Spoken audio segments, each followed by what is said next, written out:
Hello, everyone. My name is Jessica Thomas, and I am back again with Dr. Andrea Sordi.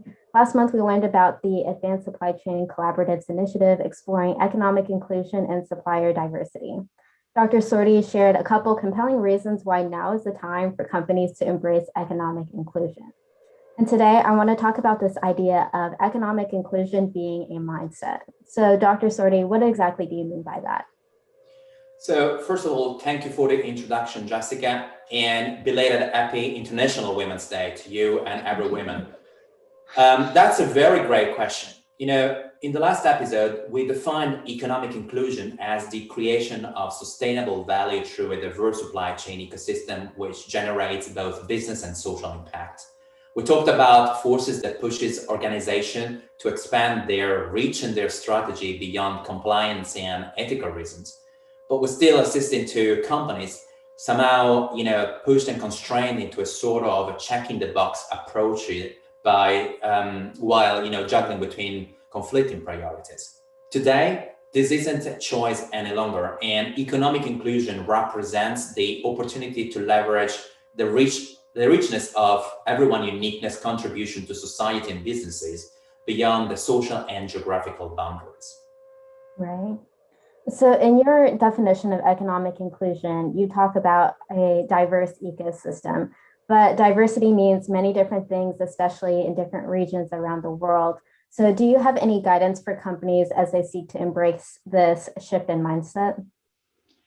So indeed, it is a mindset shift. You're absolutely right. And the first step is creating the right culture, and every one of us has a role to play.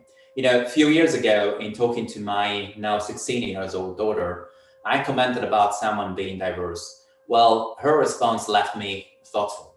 She said, Dad, what diverse mean?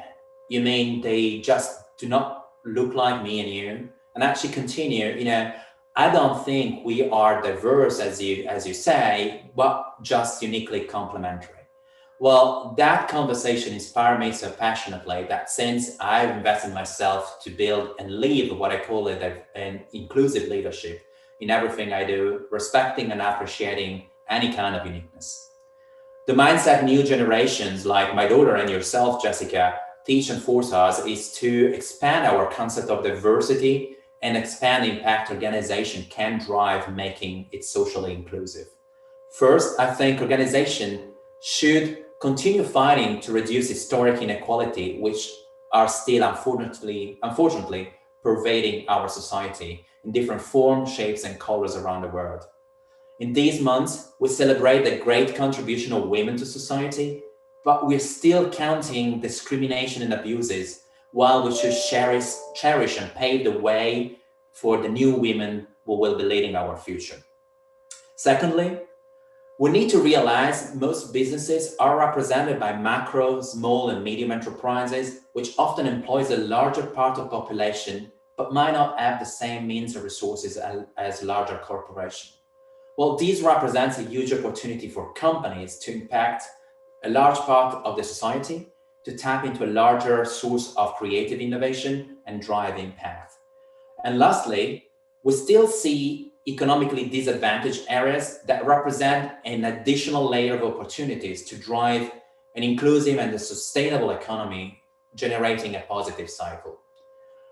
Well, I would like to say that economic inclusion, does not have one unique path, but rather a composite of additive and expanding opportunities that leverages the richness of everyone's unique contribution.